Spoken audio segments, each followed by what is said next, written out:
Hello guys, welcome back. Welcome to the channel. Thank you for tuning in. Today we're gonna go on a beautiful ride on my Indian Scout Bobber. Thank you. This is going to be my experience and my thoughts on this beautiful bike that I have ridden 4,628 miles. So I put this as a 5,000 mile review. I hope you will forgive me. Obviously 4,628 doesn't sound so easy to put as a title. So it's a 5,000 mile review. I have a few hundred miles to go. Before I get there, I really want to talk about how is it owning this bike for me almost a year, more than a year, and riding it close to 5,000 miles. It's an interesting, it's a little bit of a mixed feelings. One thing I want to start with is the reliability of this bike. So I got this brand new. I did my break-in service with the dealer, and I also made a number of upgrades to this bike, which we will talk about as well. So the reliability, I give it almost 10 out of 10 because I had no issues with this bike, thank God. So far, the only maintenance I did after the break-in service is to change the oil. So I changed the oil once, and that was it. So we ride in a place where there's 4 seasons. So last winter I had to put it away for storage, had no issues. I did put the bike on a battery tender, and that was it. I changed, I filled up the fuel and put it away. And when I started the bike this spring, no issues, it started. So I think reliability wise, this is really, so far, 5,000 miles, no issues at all. So I think that's great news, because you really don't want a bike that's got a lot of problems. So that's number one. Number two, I want to talk about the engine. That's really the heart of any machine. Really want to talk about my riding experience and what my thoughts are about the engine. I think it's got a really nice V-twin.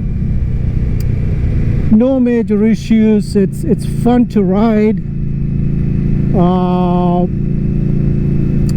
But I also, when I first got this bike, I was like really in love.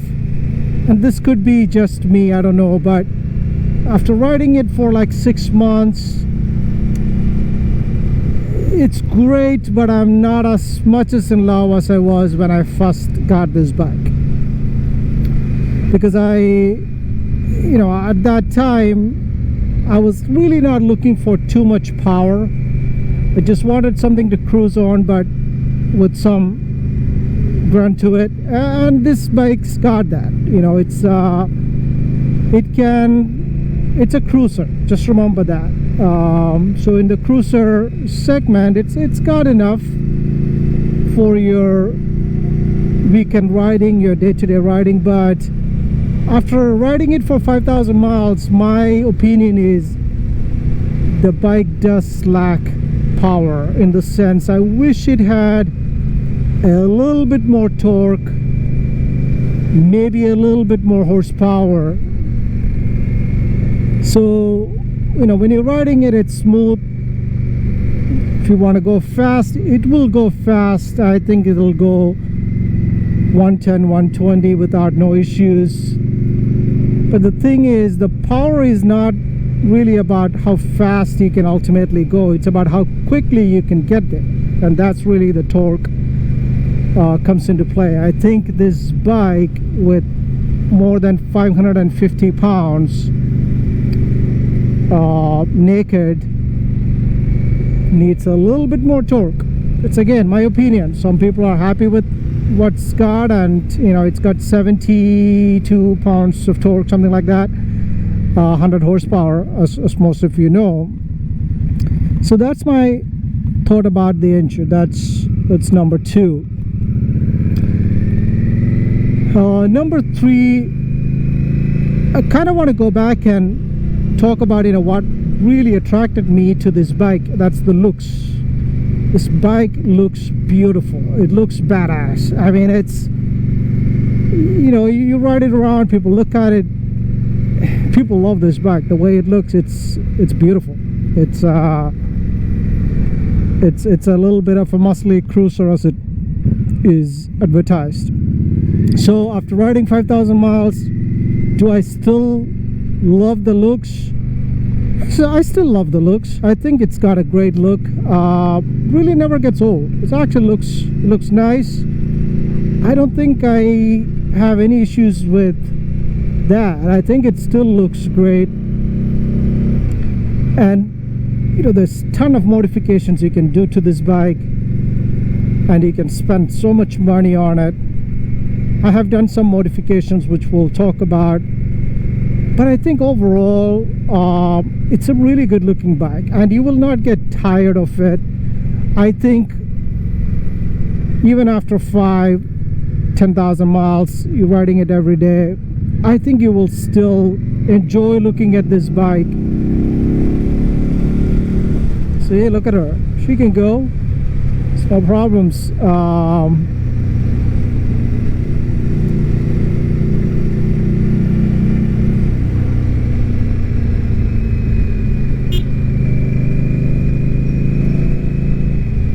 So that's the third thing, you know, which is, I wanted to bring that up because that's what really attracted me to this bike.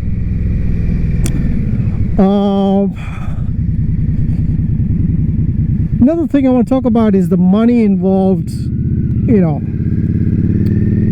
owning this bike. So it's a little bit unfortunate because those of you who bought this bike 2021, 2022, the price was actually pretty high because of the supply chain issues and things like that. Since then, Indian actually reduced the price of this bike, which I was a little bit disappointed to see. So overall, the resale value of the bike have significantly dropped. Because I was thinking about maybe trading it in, selling, not because I don't like it, but just for a change. But I just want to see what's out there, and I can tell you the resale value is not good at all, have significantly dropped, which is not a good thing because it's an American bike. When you look at, you know, Harley, they really hold up the resale value. So it's a little bit disappointing to see Indian actually reduce the price on this bike, and the resale market have kind of, I think they have too much supply. They didn't really manage the supply and demand, so there's a lot of new bikes on every dealer, and there is also a lot of used bikes out there. So if you're actually in the market to buy an Indian Scout Bobber, my best advice to you, don't buy a new one. There is plenty of used ones in the market, and the prices have gone down significantly. So just watch out and look for that. Don't go buy a new bike. You're gonna lose money.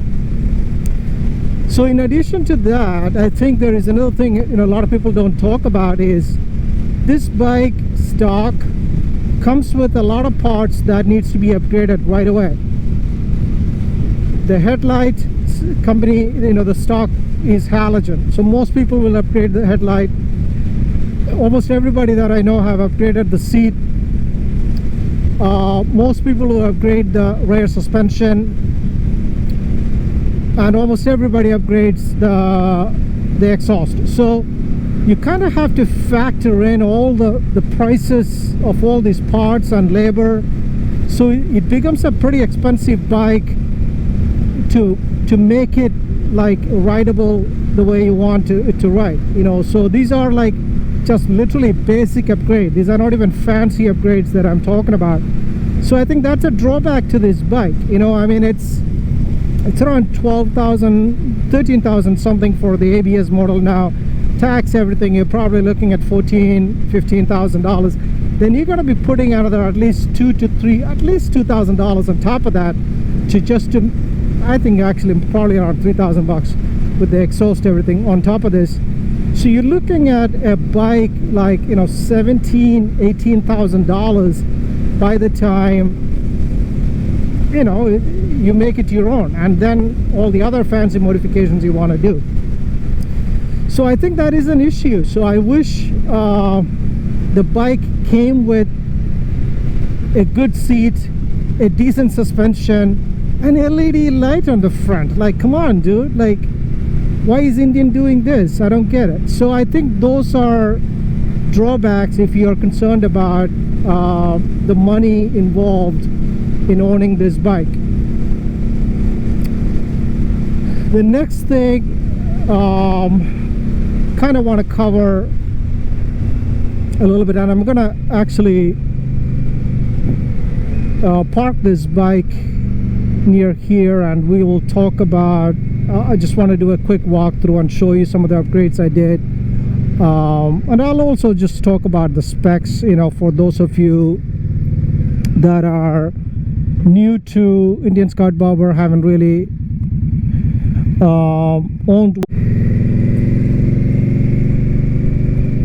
You know, a few things I didn't talk about that I want to mention is riding this bike. So when you're riding this bike, you kind of have to ride this bike a little hard, and don't feel bad about this, because the power really kicks in after 4,000 RPM. So right now 35, 50 RPM, but you got to kind of like push it past 4,000 and the bike really turns on. So I wouldn't worry too much. When I first got this bike, it was too gentle, and I'm like, this really lacks power. But then I read some of the reviews and some of the comments from a lot of the folks that owns this bike, and most people are saying, you know, you got to ride this a little harder.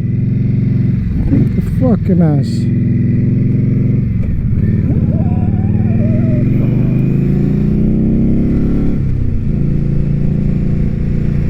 So that's one thing, you know.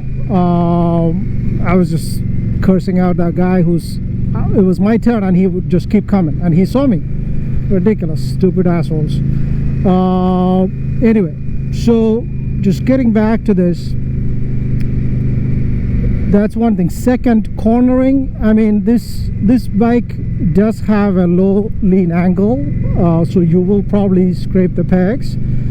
But with that said, the bike will turn, you know. So I mean, obviously it can only turn up to the lean angle. I think that is plenty for road riding, to be honest. If you're taking it to the track, that's a whole other level. I don't think you will be with this bike. But if you're riding, you know, day-to-day around neighborhoods and highways and, you know, all that, windy roads, I think you will be perfectly fine. I had no issues. Never really wanted more, you know, lean angle, to be honest. So I think those are a couple of things I just want to mention. That's it, guys. Thank you so much for watching. Help me grow this channel. Give it a like, point some comments, you know, put some comments if you're riding this motorcycle, and just let me know how many miles you have on this bike, what your experience is, and subscribe to my channel. Thank you so much. Ride safe. Peace out.